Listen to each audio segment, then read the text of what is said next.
রানীর বাজারের আসামপাড়ায় চতুর্থ শ্রেণীর ছাত্র মৃত্যুঞ্জয় কর্মকারী বিন্দুপুরে দুষ্কৃতকারীদের দ্বারা অপহরণ। এলাকা জুড়ে মানুষের মধ্যে চাঞ্চল্য, মানুষের তৎপরতায় মৃত্যুঞ্জয়ের উদ্ধার আর সবশেষে উৎকণ্ঠার অবসান। শুক্রবার রানীর বাজার আসামপাড়ায় ৫ নং ওয়ার্ডের রতন কর্মকারের চতুর্থ শ্রেণীতে পাঠরত ছাত্র মৃত্যুঞ্জয় কর্মকার যখন বাড়ির সামনে দাঁড়িয়েছিল, ঠিক তখনই বাড়ির সামনে থেকে তাকে অপহরণ করে দুষ্কৃতীরা।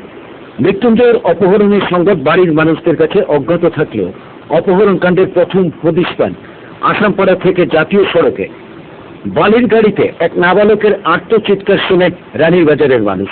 মুহূর্তেই ঘটনা ছড়িয়ে পড়ে রানীর বাজার সহ গোটা এলাকায়। আসামপাড়া স্থিত যুবকেরা বাইক নিয়ে বেরিয়ে পড়েন মৃত্যুঞ্জয়কে উদ্ধার করতে। এদিকে এই অপহরণের সংবাদ পেয়ে আসামপাড়ার ৫ নং ওয়ার্ডে মৃত্যুঞ্জয় কর্মকারীর বাড়ির সামনে ভিড় জমান উৎকণ্ঠিত মানুষ। হাজির হয়ে রানীর বাজার পুলিশ ফাঁড়ির পুলিশ কর্মীরা। তল্লাশি শেষে মৃত্যুঞ্জয়ের আসামপাড়া স্থিত বাড়ি থেকে প্রায় ৪.৫ কিলোমিটার দূরে অবস্থিত ঠান্ডা কালীবাড়ির সামনে পাওয়া যায় মৃত্যুঞ্জয়কে। মৃত্যুঞ্জয়কে যখন উদ্ধার করা হয় তখন তার সারা শরীরেই বালি ছিল। এতেই প্রমাণিত সেই বালির গাড়িতেই তাকে দুষ্কৃতকারীরা অপহরণ করেছিল। মৃত্যুঞ্জয়ের অপহরণের সংবাদ পেয়ে মৃত্যুঞ্জয়ের মা সঙ্গে সঙ্গে সংজ্ঞাহীন হয়ে যান। উদ্ধার হওয়া মৃত্যুঞ্জয় ঘটনায় অনেকটাই হতচকিত হয়ে যায়। পুলিশ তাকে জিজ্ঞাসাবাদ করেছে। মৃত্যুঞ্জয় উদ্ধার হলেও অপহরণকাণ্ডে জড়িত দুষ্কৃতকারীদের ধরা যায়নি। অবশেষে মৃত্যুঞ্জয় উদ্ধার হয়ে বাড়ির সামনে আসতেই আবেগঘন পরিস্থিতির সৃষ্টি হয়। আসামপাড়ায় মৃত্যুঞ্জয়ের অপহরণে এলাকার মানুষ বলেছেন, বালির গাড়ি যে শুধু বালি নিতেই এই এলাকায় আসছে না, মৃত্যুঞ্জয়ের অপহরণ হচ্ছে তার প্রমাণ। এই ঘটনায় ক্ষুব্ধ মানুষ বলেছেন, প্রতিনিয়ত আসামপাড়া দিয়ে বালির গাড়ির যাতায়াত, এ নিয়েও তারা প্রশ্ন তুলেছেন। এনটিসিএন প্রতিনিধির সঙ্গে কথা বলেছেন সেখানকার মানুষেরা। একটা ছেলে কামাদি করতেছে,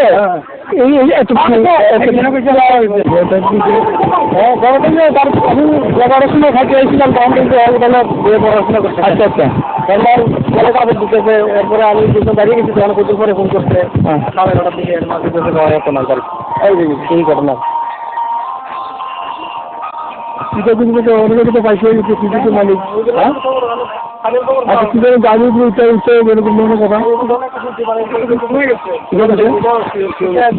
গাড়িতে নাকি। এনটিসিএন প্রতিনিধি কথা বলতে চান অপহৃত মৃত্যুঞ্জয়ের সঙ্গে, কিন্তু মৃত্যুঞ্জয় অপহরণের ঘোর কাটিয়ে উঠতে পারেনি।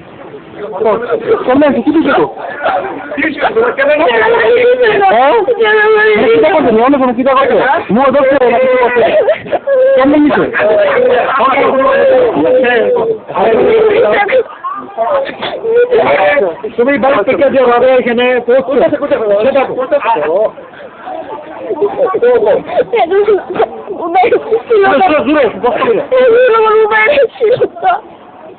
মালতি দিয়া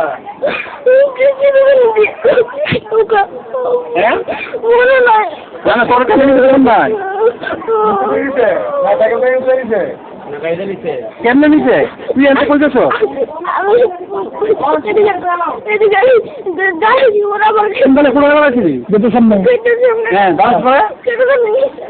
কেমনে নিছে? কিভাবে নিছে?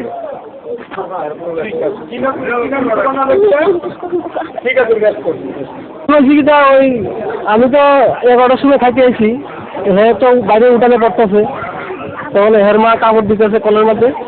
আমি বাজারে গেছি, পরে 11:30 দিকে হের মা ফোনে কইলে যে জয় তো নাই। আমি দৌড়ে বাড়িতে আইসি, আইসে তো এরপরে তো কোনো আর খবর টবর খাইলাম না, আমি দৌড়াদৌড়ি করলাম 11:30 থেকে না 11:30 থেকে খবরটা 11:30 থেকে খবর নাই। 11:10 আমি গেছি বাড়ি থেকে, আর দেখে গেছি কোনো সময় আমরা অনুমতি ছাড়া কোনো সময় করতে পারে না। আমি স্কুলে তো আমি এরা লইয়া যাই দেখতেছে মানে কোনো সামাল দিতে পারে।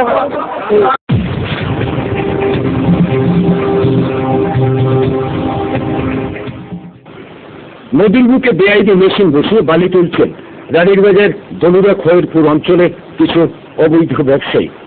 একদিকে অবৈধ ব্যবসার কামাই, আর অন্যদিকে নদী থেকে বালি তোলার খেসারত যে বড় আতঙ্কের কারণ হয়ে উঠছে তার প্রমাণ নদী সন্নিহিত স্থানে বসবাসরত মানুষদের বাড়ি ঘরে ভাঙনের মধ্য দিয়ে।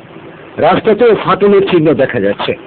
নদীতে বালির মেশিনে অবৈধভাবে অর্থ কামিয়ে যুক্ত ব্যবসায়ীরা মানুষের বিপদ ডেকে আনছে। ভ্রুক্ষেপ নেই নদীর মেশিন মানুষের মরণ ডেকে আনছে দিনে দিনে। অবৈধ ব্যবসা চলছে, কিন্তু সদর বন দপ্তরের আধিকারিকদের ন্যূনতম ভূমিকা নেই। অবৈধ বালি তোলার ব্যবসা বন্ধ করে জনজীবনে ধীরে ধীরে নেমে আসা বিপর্যয় নিয়ে ব্যবস্থা নেওয়ার ক্ষেত্রে রানীর বাজারে নদীতে বালির মেশিনে অর্থ কামাইয়ের শেষ পরিণতি নিয়ে এনটিসিএন প্রতিনিধির সঙ্গে কথা বলেছেন নদী সংলগ্ন অঞ্চলে বসবাসরত আতঙ্কিত মানুষেরা। বালু উড়াইতেছে, হ্যাঁ বালু উড়াইতেছে, নদীর গভীরে গেছে, আমরা অনেক বাড়িঘর দেখতে যেতেছে, সব বালু নিতেছে, কত বালু উঠতেছে। আমার এই যে না অবজেকশন করলো এটা ফরেস্টের বিষয় আছে। আপনি নাম দিয়ে অ্যাপ্লিকেশন করছেন? না, এটা এলাকাবাসীর নাম দিয়ে করছি। এলাকাবাসীর নাম দিয়ে করছেন? দশের মিললে পড়া পরে কোনো অ্যাকশন নিতেছে না? না, এরকম বালু বেঁচে আছে, রাস্তাও খারাপ হচ্ছে, রাস্তাঘাট ভেঙে যাচ্ছে, আমার গাছ গাছরা সব নিচে পড়ে আছে না? হ্যাঁ হ্যাঁ। কি নাম আপনার? আমার নাম দুলাল আপনার।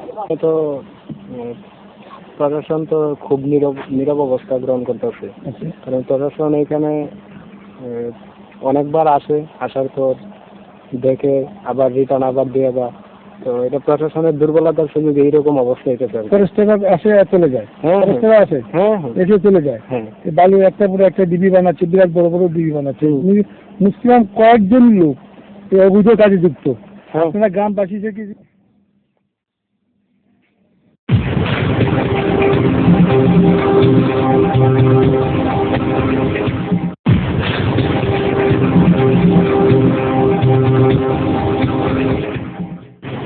শুক্রবার কুঞ্জবন পুলিশ ফাঁড়ির সামনে অটো আর টিএসআর স্কুল বাসের মধ্যে সংঘর্ষ। এই সংঘর্ষের জেরে অটোতে হিন্দি স্কুলের 7 জন ছাত্র জখম হয়ে জিবি হাসপাতালে ভর্তি হয়েছে।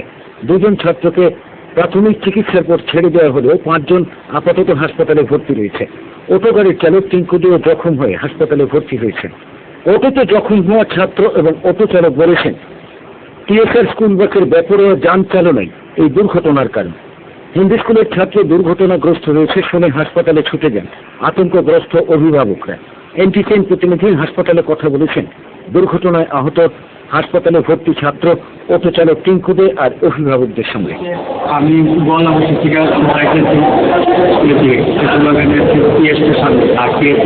এটা কোয়ার্টার ডাউন দ্য লাইন আমার বাড়ি যেমন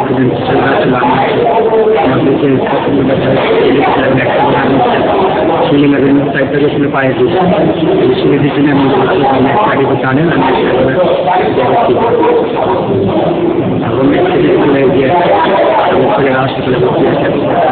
আপনার অটোতে কয়জন বাচ্চা ছিল? আমার স্কুল থেকে ছোটো ছোটো বাচ্চা ক্লাস 1 থেকে 5 বাচ্চাদের মধ্যে কয়জন ইঞ্জুরি? সবাই কম দেখতে। এখন বর্তমানে ওরা কোথায় আছে? ওয়ার্ডরুমে আছে, ভর্তি আছে জীবিতে। এবার তো কজন ভর্তি আছে জানি না, গার্জিয়ান আছে। আপনি স্কুলের বাচ্চা এগুলো? স্কুলের সঙ্গে আপনার নামটা? আমার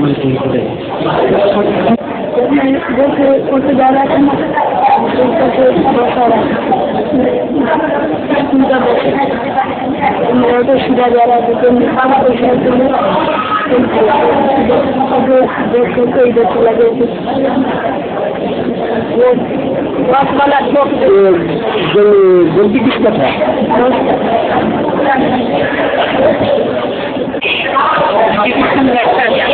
আবার কোনছে কোন জায়গাতে ব্যথা হয়েছে? আর ডাক্তারে কি লেখছে?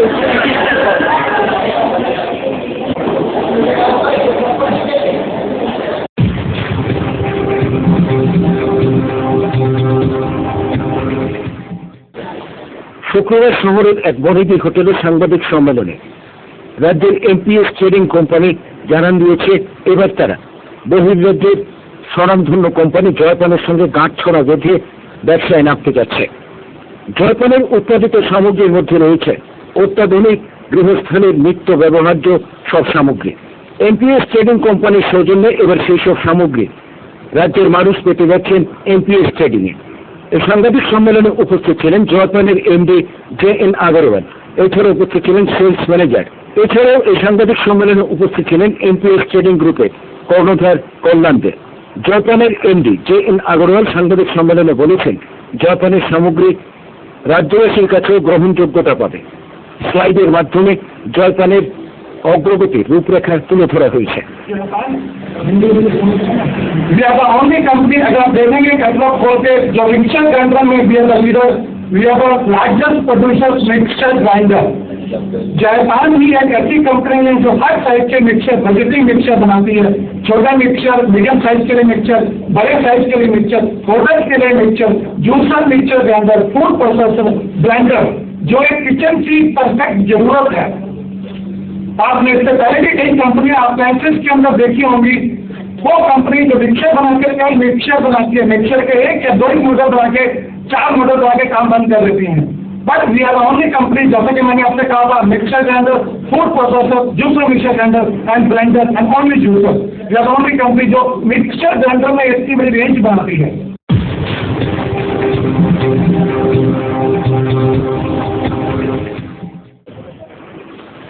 রেশন বাগানে পথ দুর্ঘটনা, সংঘর্ষে লিপ্ত বাইক, সিটি রাইড আর অটো। দুর্ঘটনার জেরে দীর্ঘ সময় রাস্তায় যানজট। শুক্রবার আনুমানিক সকাল 11:30 নাগাদ রেশন বাগানে পথের দুর্ঘটনায় জড়িয়ে পড়ে 3 চাকার অটো, সিটি রাইড বাস আর বাইক। আগরতলাগামী সিটি রাইড বাস যখন রেশন বাগানে বাস স্টপেজে যাত্রী ওঠানো নামানোতে ব্যস্ত ছিল, তখন সেই সময় একখানা বাইক পাশ কাটিয়ে যাওয়ার সময় পেছন থেকে এক অটো এসে ধাক্কা মারে। এর আগে 3 চাকার অটো সিটি রাইডের পেছনে সজোরে ধাক্কা দেয়, তারপর হামলে করে বাইকের ওপর, যার ফলে বাইক আরোহী স্বামী স্ত্রী আর 2.5 বছরের শিশু দুর্ঘটনাগ্রস্ত হয়েছে। এই দুর্ঘটনায় মারাত্মক জখম হয়েছে অটো চালক শ্যামল দে, বিধ্বস্ত হয়েছে অটোটিও। সঙ্গে সঙ্গে দুর্ঘটনাস্থলে ভিড় যেমন প্রচুর মানুষ। দুর্ঘটনার সৌজন্যে রাস্তায় যানজটের সৃষ্টি হয়। রেশন বাগানের এই যান দুর্ঘটনার প্রত্যক্ষদর্শীরা কথা বলেছেন NTCN প্রতিনিধির সঙ্গে। আমি তো আপনার কাছে আসলাম, আমি তো গাড়িটা করতেছে ট্রেন নামাইতেছে, এটা করতে গিয়ে মারতেই চলে বাইকটা আইসা বাইকটা করে মারছে, কোন মহিলার